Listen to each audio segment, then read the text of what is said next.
Hey viewers and friends, Andrew back again and welcome to another video. This is going to be my top 20 slasher movies. It's been a while since I've done a top slasher list, so decided it was time. Plus this is a video response to 1R He did his top 20 slasher movies recently and I definitely wanted to do a video response. A lot of you probably aren't subscribed to him. He's fairly new to the horror community, but from what I've seen of his videos and the few comments that we've exchanged with each other, seems like a pretty cool guy who knows quite a lot about horror. So head on over and subscribe to him, please. Also like to give a big shout out and a welcome back to my friend Dave, Got Horror. I'm sure most of you are well familiar with him. He is now back on YouTube. He has returned, which is awesome. Definitely one of the guys that really inspired me to seriously get into horror collecting. So great to have you back, Dave, and yeah, welcome back to the community, and I definitely look forward to getting into some of your videos. And yeah, so I'll be leaving Dave's channel link in the description box below, Got Horror. Definitely subscribe to Dave and 1R. So yeah, alright, let's get into my top 20 slasher films. So like all these lists, they do change from time to time, but as of right now this is the 20 that I want to talk about. I've decided to leave major franchises out like Friday the 13th, Nightmare on Elm Street and Halloween. You guys know my opinions on those franchises already, especially Halloween, so you know, I didn't want to make this video too redundant, because you know, a lot of you already know my favourite slashers, but there's a few new ones since I last did one of these videos. So yeah, hope you guys enjoy it. If any of you guys out there have not seen any of the films I'm about to mention, obviously I recommend them highly. So yeah, if there's a movie that I mention that you've never heard of before or haven't seen, definitely do some research and check it out, because I'm not really going to have a lot of time to talk about each film. Alright, let's get into it. So I quickly wanted to do an honourable mention, and part of me really doesn't know why I'm doing it really, and that's The Mutilator. This is a very, very average movie. As a film, very, very average, but in terms of kills, it is really, really good. Very, very cheesy, very, very 80s slasher film, and as I said, average film, but absolutely amazing kills. So I mean, we all pretty much watch slasher movies for the kills, but this is definitely a movie that you will watch for the kills. There's some great ones. So quick little plug for the movie and my honourable mention. Alright, now on to the official top 20. So first we have Final Exam. This is pretty similar in terms of style to the original Halloween movie. You've got a mysterious killer stalking college campus students. Pretty simple, pretty basic in terms of the storyline and kills and everything. But for some reason I really, really like it. Next we have Terror Train with Jamie Lee Curtis. This is horribly underrated, and it's actually getting a Blu-ray release later this year from Scream Factory. So hopefully with the release of the Blu-ray, this movie finally gets the recognition it deserves. Pretty different to a lot of other slasher films out there, especially the killer. He changes his costumes throughout the film, which is pretty cool. It's set aboard a train, obviously. But yeah, really, really good. Next up we have April Fool's Day. This is the re-release with the rather mediocre cover art. Probably has what I would consider to be the best cast for an 80s slasher movie. Great cast, a few well-known actors including the bully from Back to the Future, and then of course Amy Steele from Friday the 13th Part 2. One of the most fun times I've had with a slasher film. Great twist ending, April Fool's Day.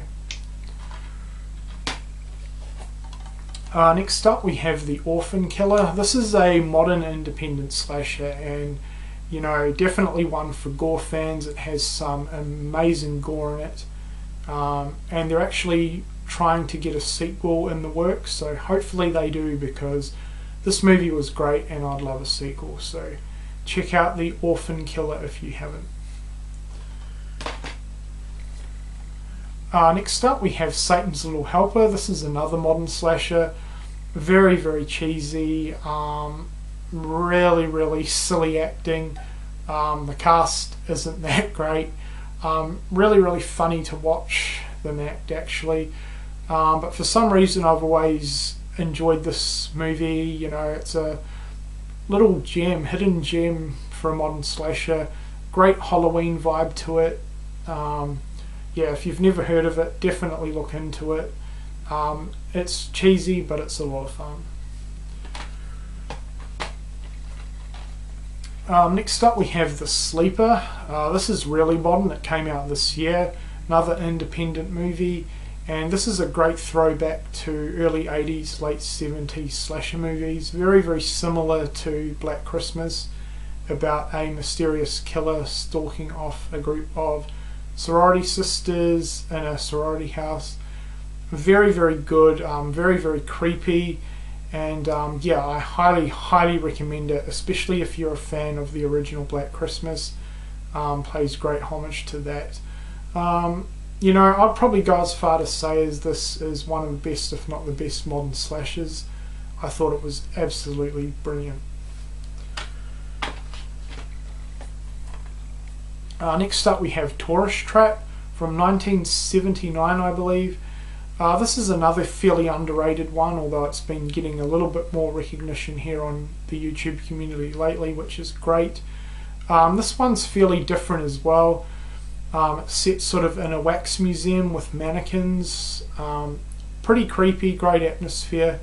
Tourist Trap is a really good one.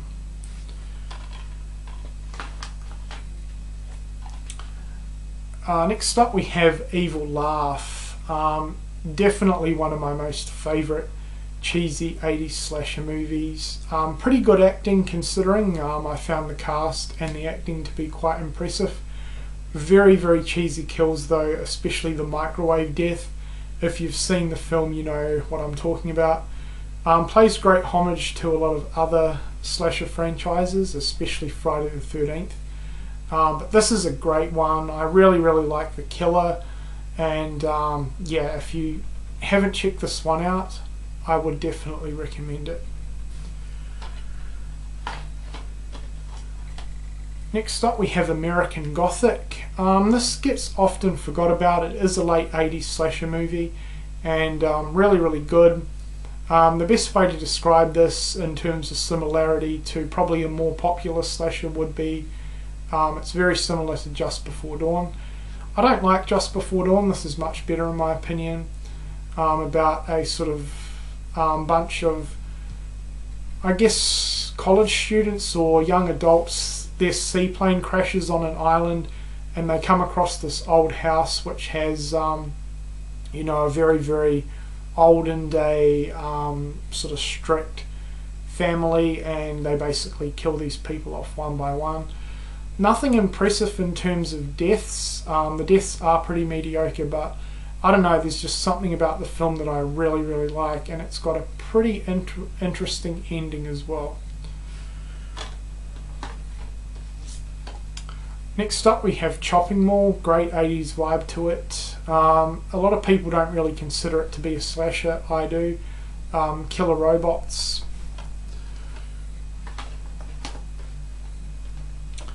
Next up we have the original Scream. Definitely had to mention this film in the list. It did bring back the slasher genre, as we all know, and it did a brilliant job at it.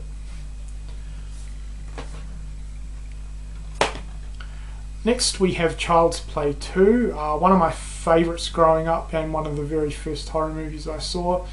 In my opinion, much better than the original.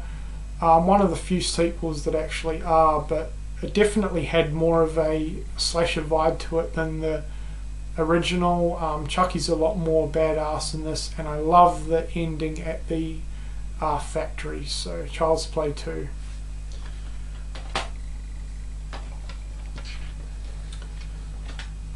Next we have Silent Night, Deadly Night, another fairly popular one, and for good reason. This is a great Christmas themed Santa slasher movie. Love it. Slaughter High. This is definitely one of the best, and yeah, highly recommended if you haven't checked it out. And pick up the Arrow release, it's the best release of the film to date.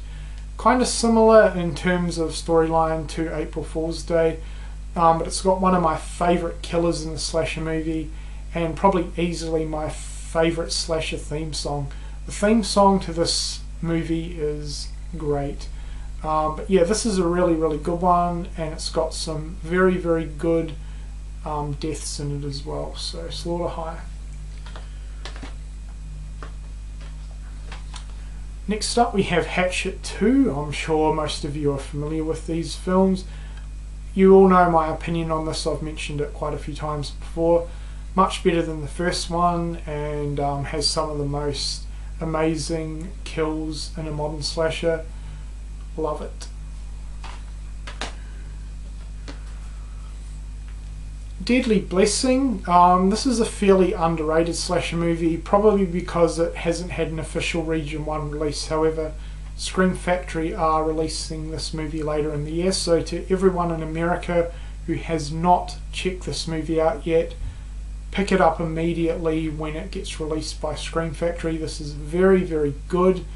Not a traditional slasher, it's more of a supernatural slasher, but yeah, really good. So check this one out and do some research on it if you've never heard of it before or haven't seen it. Next up we have The Burning. This is the official release, then I just printed out my own custom cover because I think it looks so much better. In a lot of ways this is the best slasher movie ever made. It's basically the perfect example of the genre, so you know, this is one that I would recommend above every other slasher movie if you've never checked this one out. I'm sure most of you have, but yeah, this is absolutely incredible.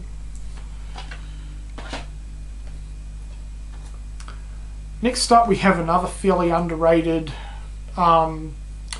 slasher, and it pisses me off because Intruder is a fucking awesome movie.